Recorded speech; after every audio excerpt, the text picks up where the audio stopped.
everyone, welcome to Miss Estruch Biology and this entire Topic 6 video for AQA GCSE Biology. In this mega video, I'm going to be covering all of the theory for Topic 6. And if you're watching this the night before the exam, don't forget you can watch it at ×2 speed to get through it a bit quicker. And I've got an entire playlist that covers all of the topics for GCSE, so I've got you covered. Now, if you do need help boosting that grade even more, then don't forget about my GCSE notes linked in the description below, which cover all of the theory for AQA GCSE. Not only that, they've got all of the key terms you need, examiner tips, and questions and answers at the end of each topic. But for now, let's get into the video and best of luck with your exams, everyone. Topic 6 is inheritance, variation, and evolution. So the first part of Topic 6 is knowing about sexual and asexual reproduction, the processes, but also the advantages and disadvantages of both types. And linked to this, I've just got some key definitions here, which you could turn into flashcards to start with, because there's so many key terms that you need to know. So asexual reproduction, you have one parent, gametes fusing together, and as a result, the offspring are genetically identical. Whereas in sexual reproduction, there are two parents. You do have the fusion of gametes, and the offspring that is produced will not be genetically identical. So here's just some key information that you can pause and write down about this. Examples of some organisms that actually use both asexual and sexual reproduction are the malaria parasites. Many fungi actually do both as well, because they have asexual production of the spores, but then they also reproduce sexually as a way to introduce variation. And most plants also. So in this way, they're getting the benefits of both types of reproduction. Now we then move on to meiosis. Meiosis is a type of cell division, and it only occurs in the reproductive organs. So for example, in humans, that would be in the testes and the ovaries, where the gametes are made, which are the sex cells. And gametes have half the usual number of chromosomes. So humans have 46 chromosomes, or 23 pairs, but in a sperm cell or an egg cell, which are the gametes, you only have 23 chromosomes in total. Meiosis creates genetically different cells. So the stages then that you need to know are, we start off with our parent cell. All of that genetic information is copied, and then that is split between two cells in the first round of division, and then it's split again between another two cells in the second round of division. So in terms of the stage that you'd need to be able to describe those for your exam, the first division is when chromosomes pair up, and then they separate, and that creates these two cells. In the second division, the cell divides again, and that's why we end up with 4 cells, which are gametes, and each of them only have a single copy of each chromosome. So we can see to start with, we had a red copy and a blue copy of the longer chromosome, and the same for the shorter one.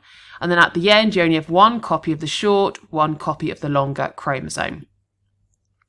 Now, fertilization is how the total number is restored, because each gamete only has half the number of chromosomes. But a human body cell, for example, has 46 chromosomes in total, and as we said, the sperm and the egg only have 23.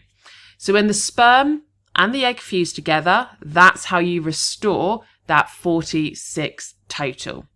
So the fertilized egg, also known as a zygote, once it's then fused together, you've got that zygote, it then starts to divide by mitosis, and that's when the individual zygote becomes multiple cells, which will then form the embryo.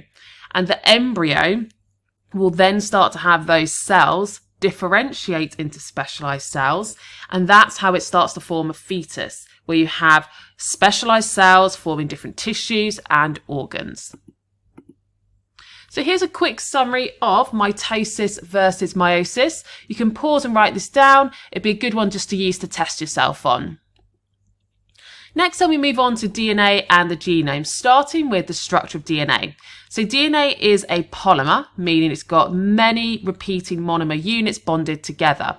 And that polymer forms this double helix structure, where we have 2 polymer chains joined together and then they twist to make that double helix. That DNA is then packed into structures called chromosomes, and the chromosomes are found in the nucleus of cells.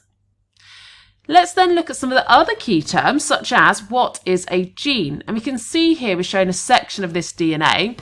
The definition for a gene is it is a small section of DNA found on a chromosome, but to get full marks on an exam question, you also have to say each gene codes for a specific sequence of amino acids to make a protein.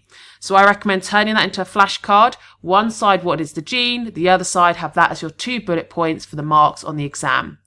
And those proteins that are made, they control the characteristics in an organism.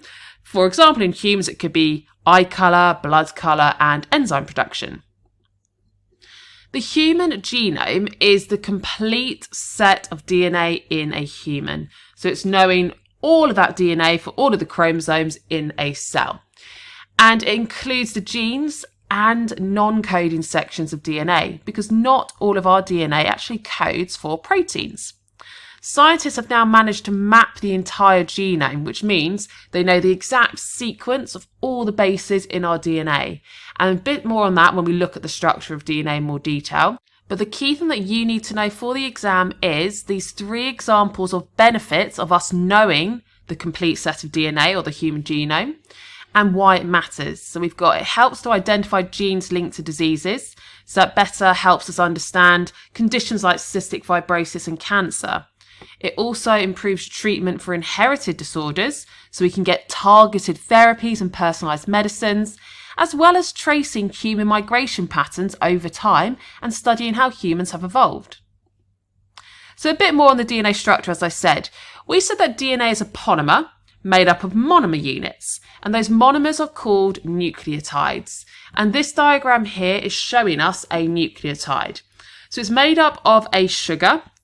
Now, although that's labelled as deoxyribose, you don't need to know that for GCSE. You just need to know it is a sugar, but it is called deoxyribose. It also has a phosphate group and it has a base. And there's 4 options of which base you could get. It could be A, T, C, and G. That's what you need to call the bases at GCSE. Now, the relevance of these bases are, if we go back to this double helix structure, where we have 2 strands of DNA, where they've aligned opposite and then they've twisted, these coloured parts are representing the bases on those nucleotides. And when those 2 strands of DNA align opposite each other, it's by something known as complementary base pairing. And what this means is an A base can only ever line up opposite a T base, and a G base can only ever line up opposite a C base. And we can see that here from all the colours representing these complementary base pairs. And that is a key marking point in this topic. Also in an exam, as well as saying that, I would always state what the complementary base pairing rule is. And the way that I used to remember this is A and T always go together, and that spells at. How DNA codes for proteins is the next thing in the spec. And we've already said that a gene is a small section of DNA, and that codes for a sequence of amino acids. And amino acids are the monomers that make up a protein. So the order of the bases in DNA, which we can see a small section of here, controls the order of amino acids in a protein. And that's because 3 bases in DNA code for a particular amino acid. And we call that a triplet, or you can call it a codon. So the DNA, every 3 bases, codes for a particular amino acid. And that's how we get these unique amino acid sequences, which result in all of the different body proteins that we have, but also for all other organisms. This next bit is for higher tier only, and it's going through how those proteins are made in more detail. So if we start here, we've got our nucleus, and inside of the nucleus, we said we've got our DNA. But DNA is really large and it can't escape the nucleus, and we don't want it to because it could get damaged. So we make a copy of the DNA, and specifically just one gene, because that codes for the protein. So a copy of that gene is made, and that copy is called RNA.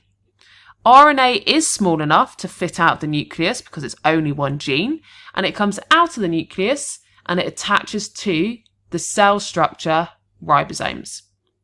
When it's on the ribosome, it holds the RNA in place, which we said is the copy of our DNA code. And that RNA is held in place, so then we can have carrier molecules, which although it says tRNA here, that's actually an A-level term, you don't need to know that. You just need to know that there are carrier molecules that carry the amino acids, a particular amino acid, to line up against each triplet on the RNA, and that's how it brings a specific amino acid determined by this triplet of bases on your RNA. And those amino acids then join together, they bond together, until eventually we have this whole sequence or chain of amino acids. The amino acids can then detach from the ribosome, they get folded up to make their unique 3D shape and the final protein. So you might want to screenshot this, print it out, because that is your process of protein synthesis.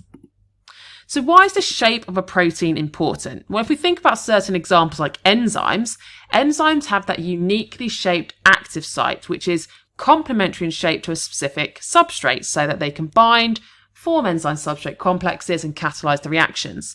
So that shape of the protein, for example enzymes, is incredibly important for it to carry out its function. Some hormones are also proteins, and they need to be able to bind to receptors on the organs that they're going to affect, which are called target organs.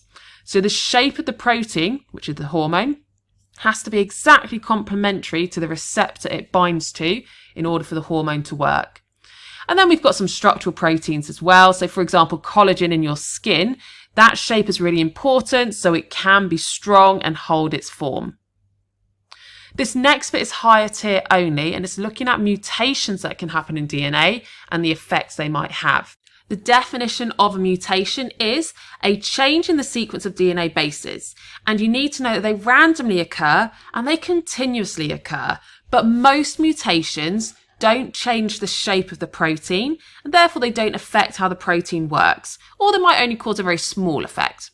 So this is just demonstrating the mutations. Here's our original sequence of DNA bases and the amino acids that they code for.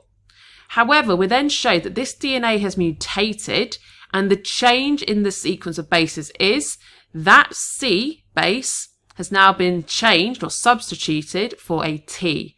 And because of that change in the triplets, we've now got a different amino acid being coded for. So some mutations, when they do change the amino acid coded for, do result in a change in the shape of the protein. And if that happens, and it's an enzyme, that could cause a change in the shape of the active site, so the enzyme doesn't work anymore. If it changes the shape of a structural protein, maybe it won't be very strong anymore and won't work. And it could be as well if it was a hormone. If the hormone changed shape, it now can't bind to the receptor. So sometimes mutations change the shape of the protein, and that stops the protein from functioning as it should. So this is just summarizing here what effects you might see. Sometimes you get no effect, the protein stays the same shape, so that means you have no change at all. It might be a slight change in shape, so it might be a minor difference in how the protein functions, but it doesn't really cause harm. But if it's a major change in shape, so the protein doesn't function at all, then that is when it can cause diseases and disorders. Now we're going to go on to what we mean by non-coding DNA versus coding. And this is something that came up earlier. So not all of your DNA codes for proteins. Some sections of your DNA are described as non-coding because they don't code for proteins, but they still have an important role. Coding DNA are the sections of DNA, which are your genes, that directly code for proteins. Whereas non-coding DNA, which you do find inside of the genes as well, helps to control the gene activity, but it doesn't actually code for proteins. So why is it important then?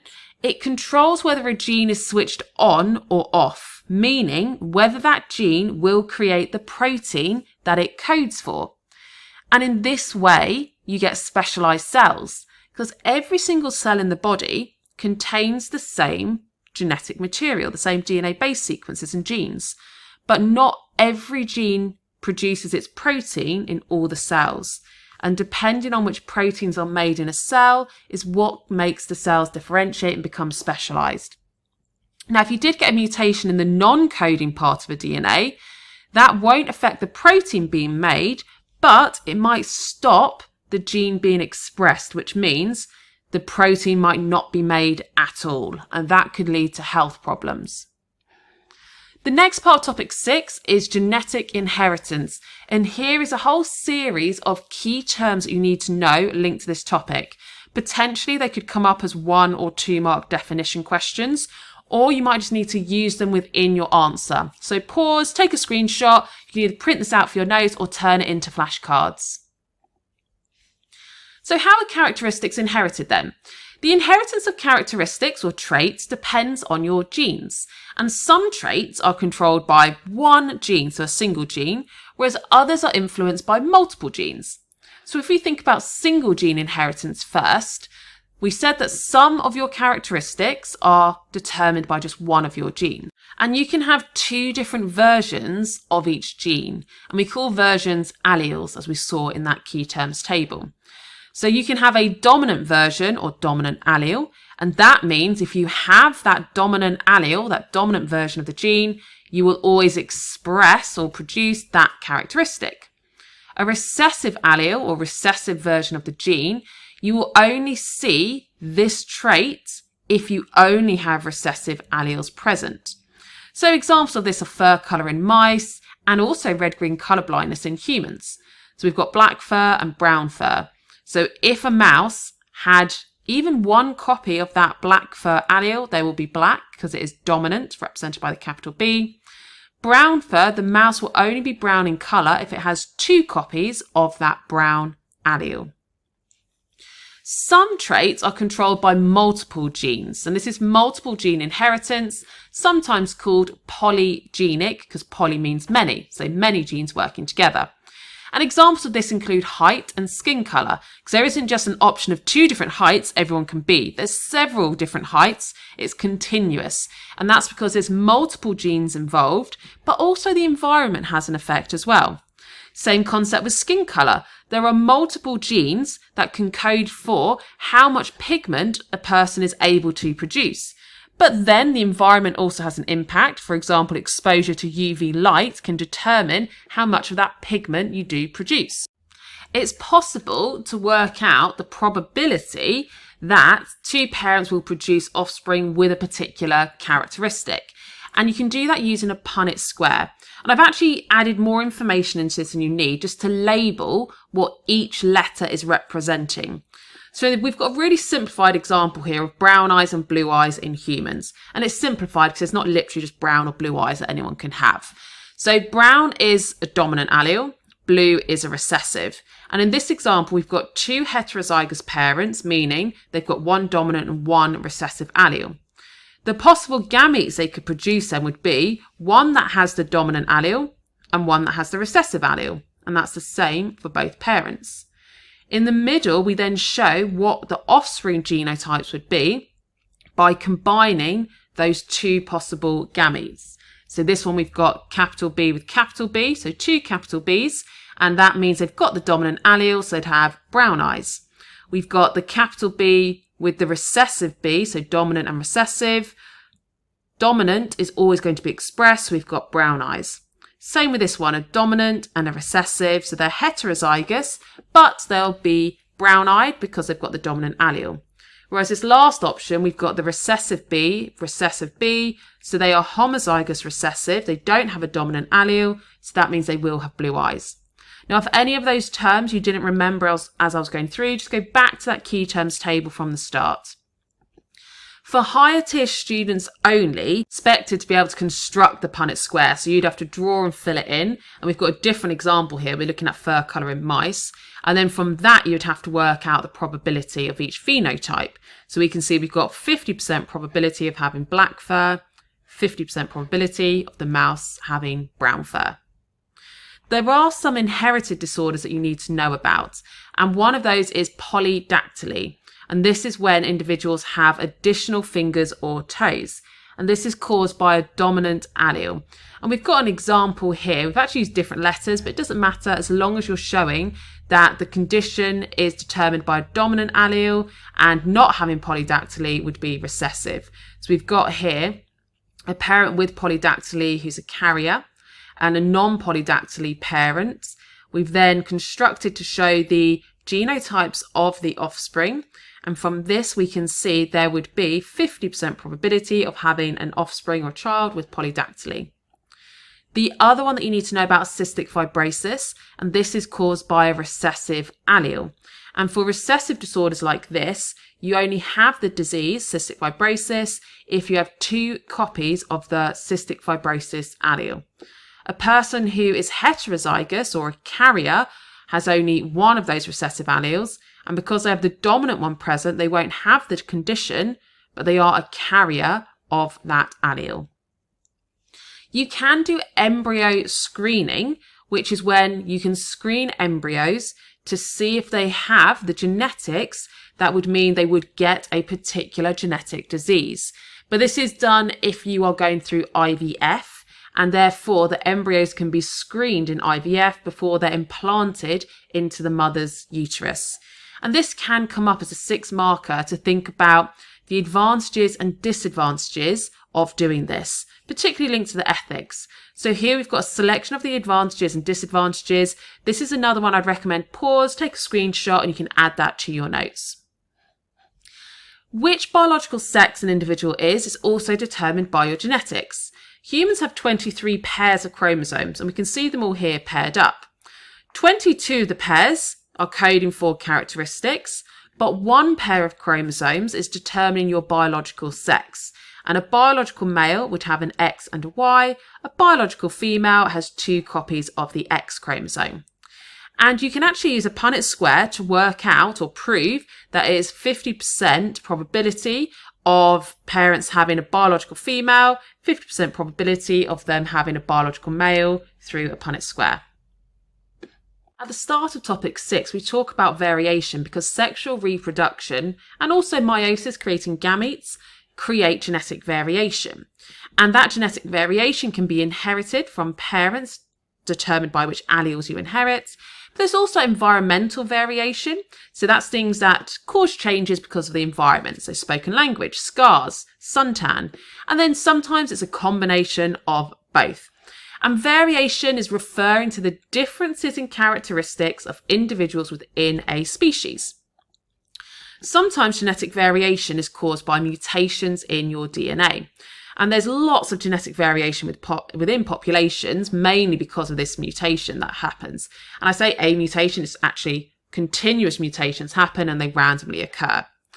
But usually, as we said, when we looked at mutations, most mutations have no effect on your phenotype, your characteristics.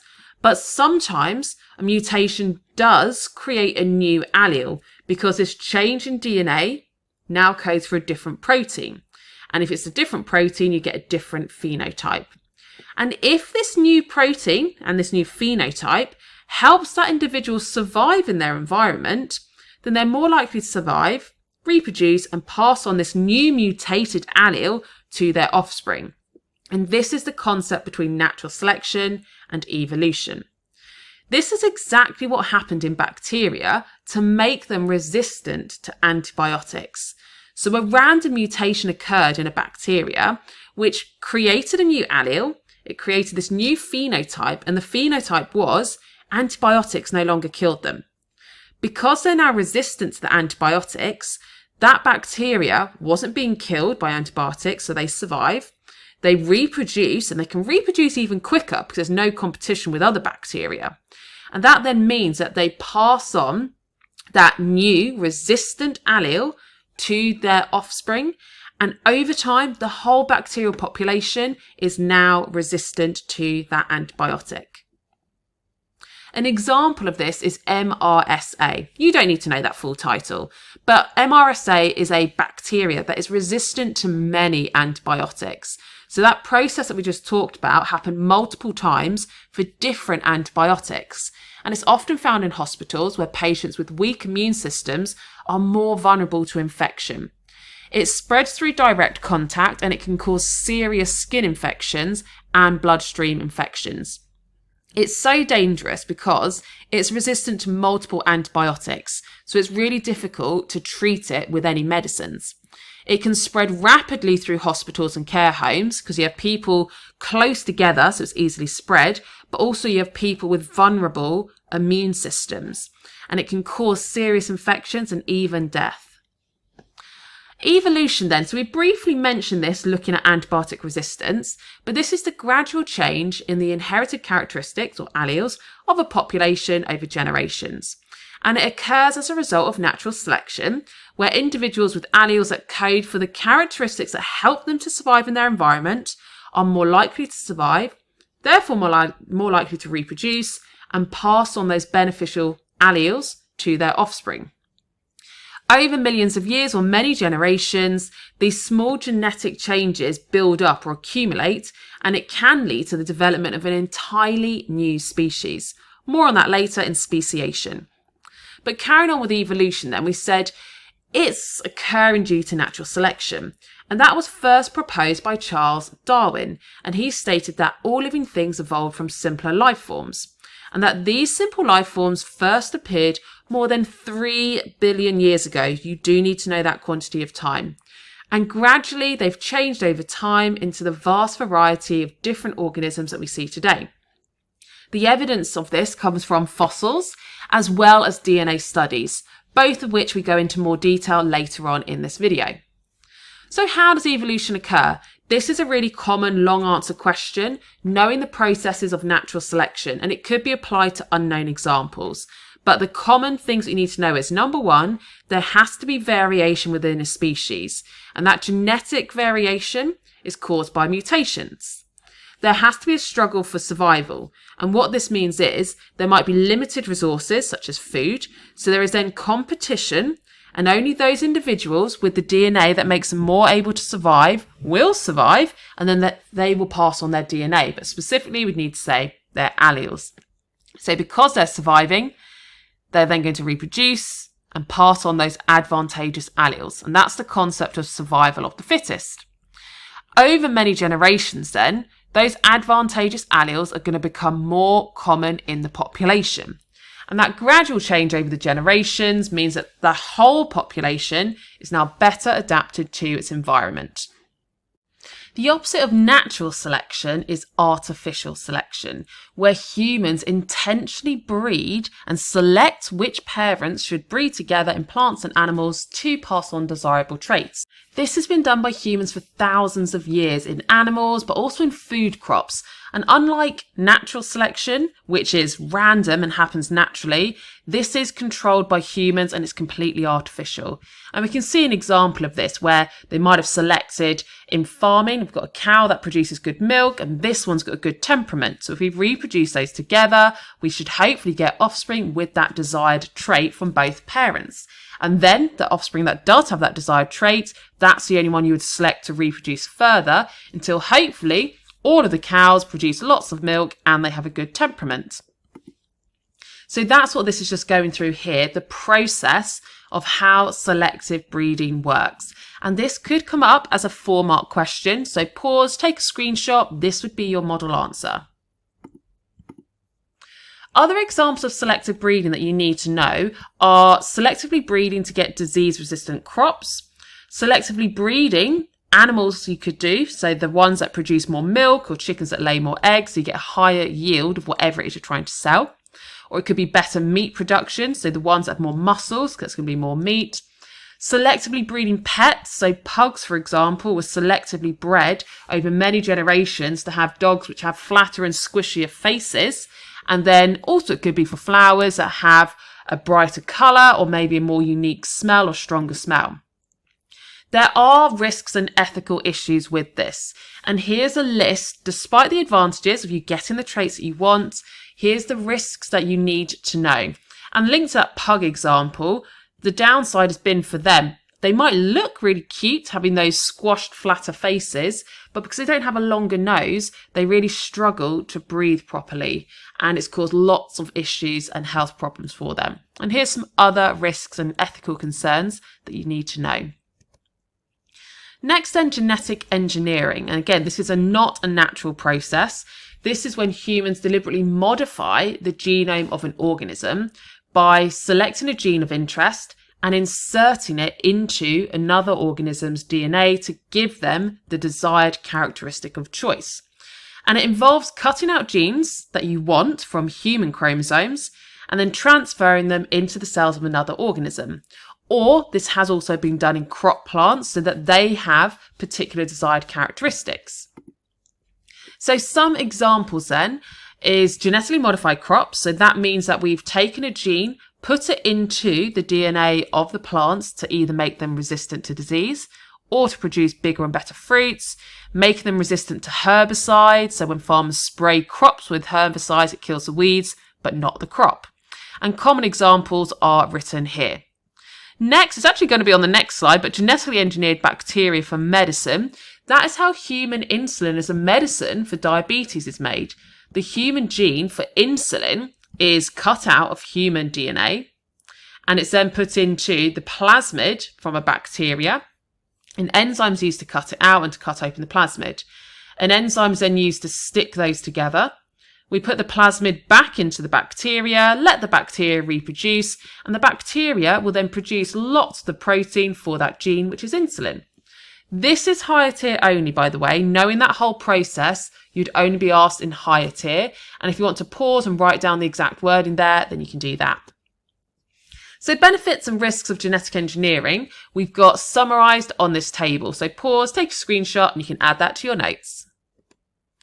Cloning then is the process of producing genetically identical organisms. In nature, this happens through asexual reproduction. But in science, we can artificially create identical copies of animals or plants. And there's 4 main techniques that we're going to have a look at.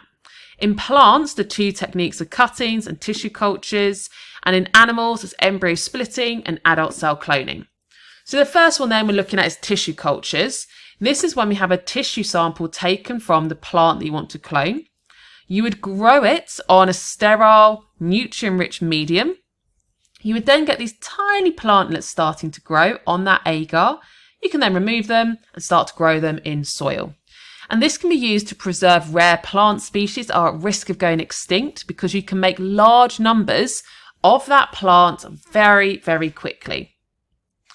Another way that you can clone plants is cuttings. And this is traditional. It's a really simple method and it's used by gardeners, and it has been used by gardeners for centuries. In this instance, you don't take off a small tissue like lots of cells. You actually cut off a chunk of the plant. So you cut off a section of it. You'd put it straight into soil. You can sometimes dip it in fungicides to prevent fungus growing, and sometimes in auxin to help initiate the growth of roots. And then it grows into an identical copy of the plant it came from. Then if we move on to how you can clone animals. So embryo transplant is the first method we're looking at, sometimes known as embryo splitting. And what happens is when you have an embryo, it's deliberately caused to split apart into several cells. And an embryo is lots of genetically identical cells. So you split it apart to individual ones. You then let all of those individual cells start to divide to create new embryos. And those new embryos are then inserted into the host uterus. And when I say host, it means another female cow into their uterus to grow. And then the offspring that is produced, they will all be identical to each other because they all came from the same original embryo. It's basically a bit like artificially making identical twins, because identical twins form from an embryo that splits. But in this instance, we are deliberately splitting the embryo. So this is used in farming to create high quality animals, livestock, with desirable traits such as cows that can produce lots of milk. That's going to be more money for them. Adult cell cloning is how you can create an exact genetic copy of an adult animal. And when we say adult, we mean not from an embryo. The most famous example is Dolly the sheep. She was the first mammal cloned, and that was in 1996. So the way this is done is a nucleus is removed from an unfertilized egg. And we can see that here. We've removed the nucleus and now we've just got an empty egg.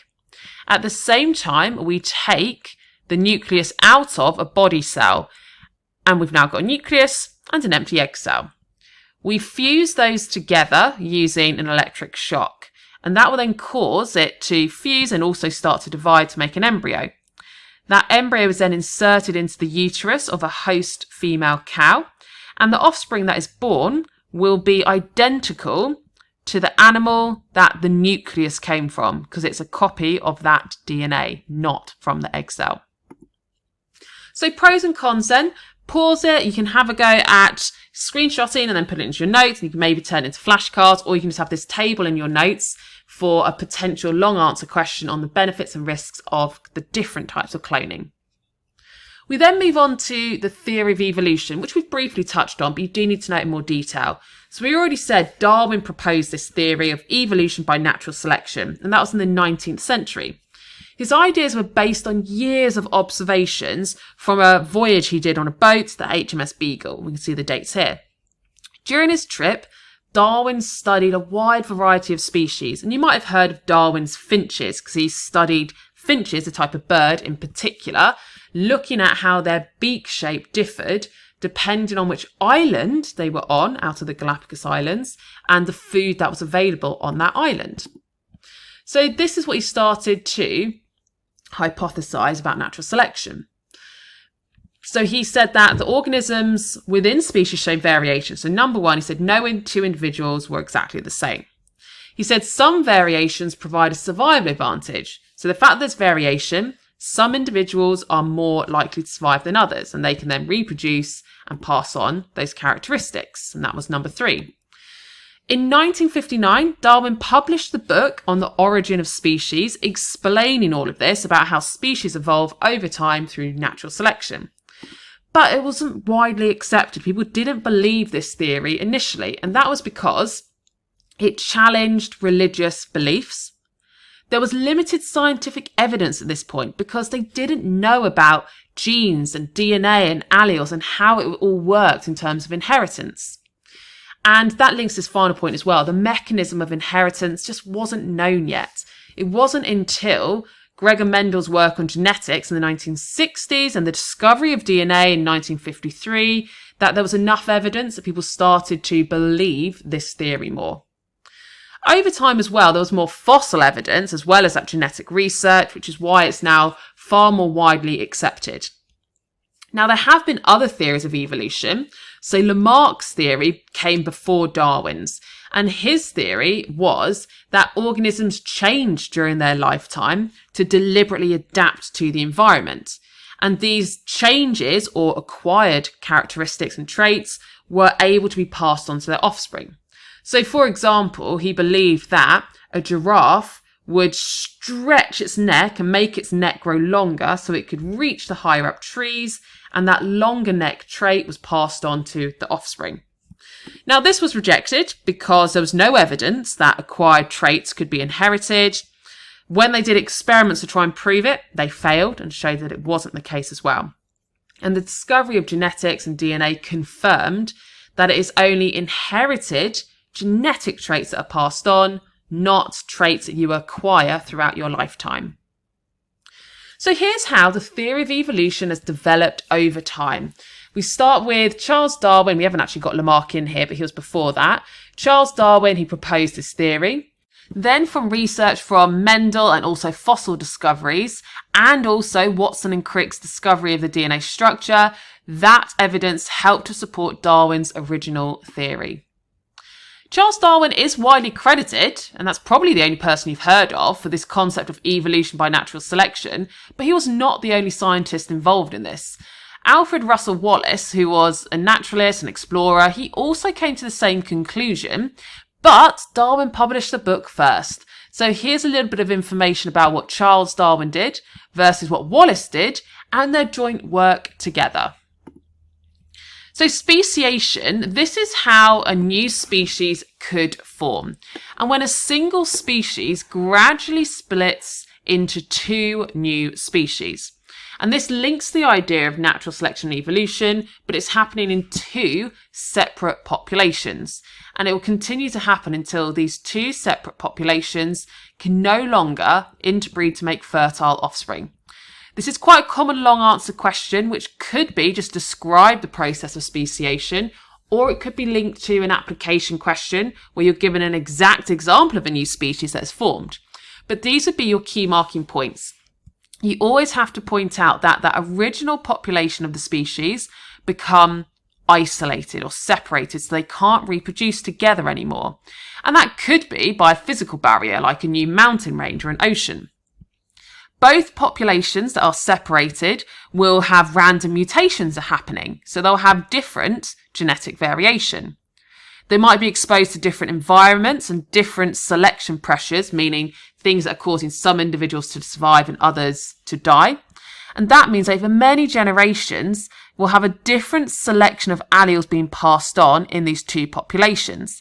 Until over many, many generations of natural selection occurring separately, they become so genetically different that they cannot interbreed to make fertile offspring. And therefore, a new species has formed, and we've got two new species, and the original one is now extinct. So the understanding of genetics, we briefly mentioned Gregor Mendel in that table, but a bit more about what his discoveries were.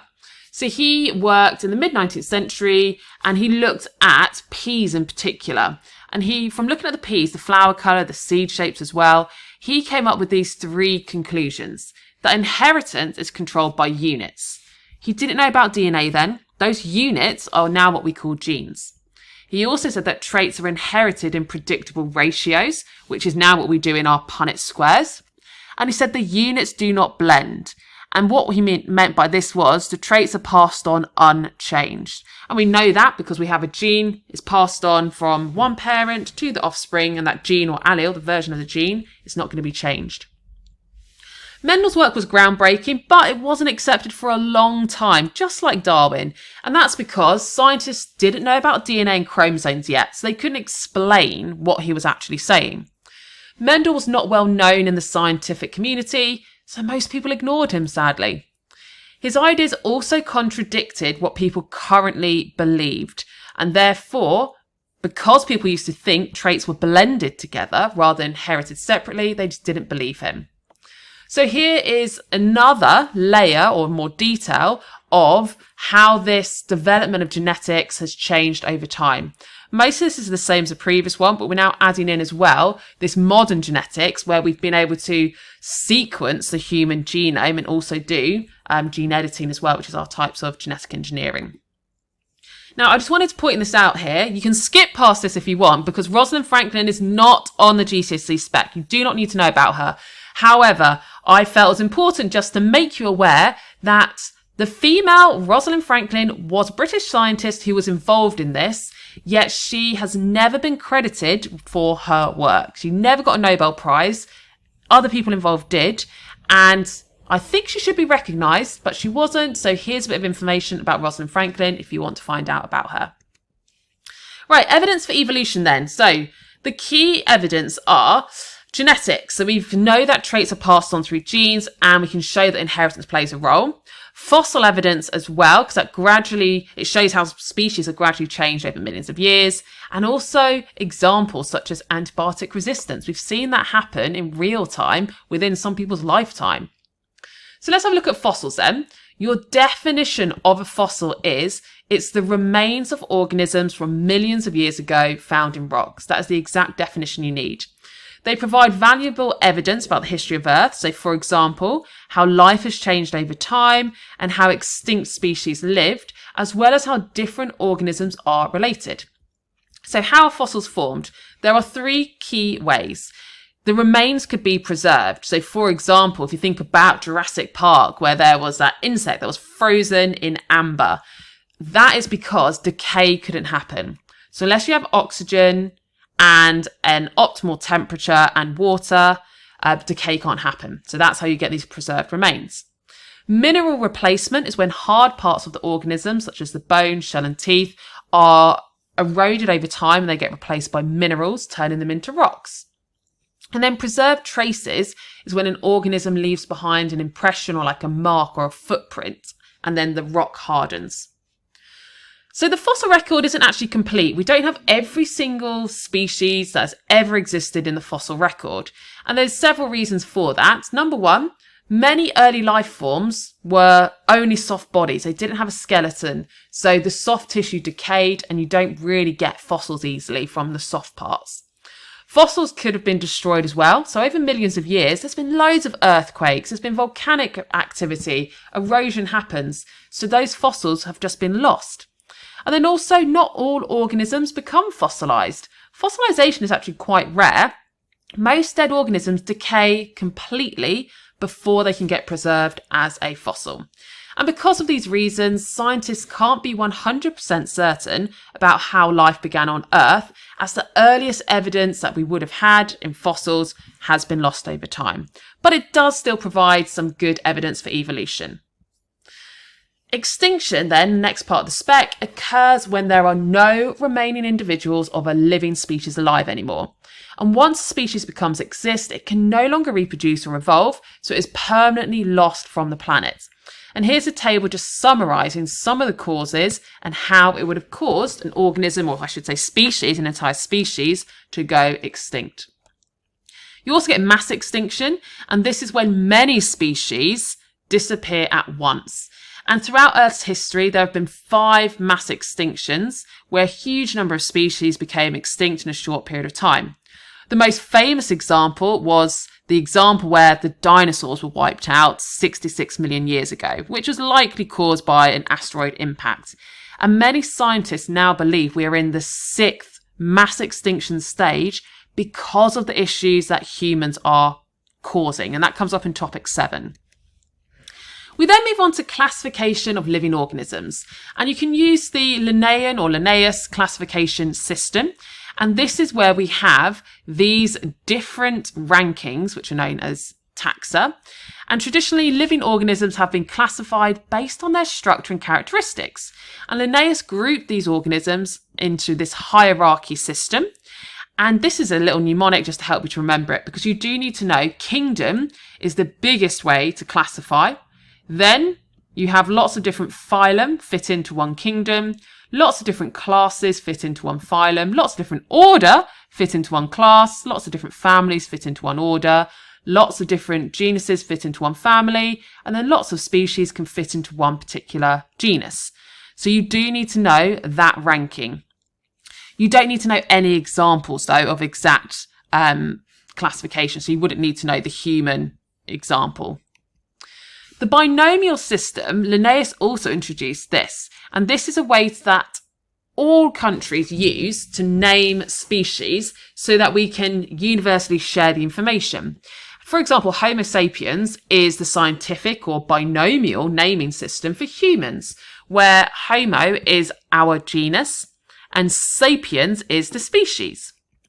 So you could get exam questions where they just write the name for you, and then they might say, what is the genus? What is the species? And you can work it out because the first word is the genus, the second word is the species. The 3-domain system is a more modern classification system, and because there's been advances in technology, so for example, more powerful microscopes to study cells, and we now can do DNA sequencing to look at a genome, we were able to come up with a more accurate way of classifying organisms, which is the 3-domain system. So we can now group organisms into these 3 domains, which are archaea, bacteria, and eukaryota. It used to be that the archaea and bacteria were grouped together, but now we know they are genetically different or genetically distinct enough to be classed as different, and that's why it's split into those 2 groups. And here is what each of those terms mean. Evolutionary trees are another way that we can look at changes in species over time. And in particular, evolutionary trees show us how species are related to each other based on common ancestors. And common ancestors means the most recent species that we have evolved from. So we can see here, we've got a common ancestor between the chimpanzee and the bonobo. We've got a common ancestor here between the chimpanzee, bonobo, and human. We've got a common ancestor here between all 4 of these, and then a common ancestor between all 5. So the branches show evolutionary relationships and species with common ancestors connected by the branches. Common ancestors from longer ago in time will be at the base if it's going up vertically, or they'll be on the far left if it's a horizontal one. And fossil evidence and genetic data is how scientists have been able to create these evolutionary trees. So that takes us to the end of topic 6. Pause, have a go at these questions to test yourself. I'm going to go straight on to show you the answers though, so you can mark it after you've paused and had a go. So here are your answers for these exam questions. Pause so you can mark them. And remember, for all of the GCSE, I've got the full notes which emphasise the key terms, key marking points. You also get a page of examiner tips written by an examiner, and you get questions and answers at the end of every topic. So the link for those is in the description. But that is it for topic 6. Hopefully you found it helpful, and I'll see you in the next video soon.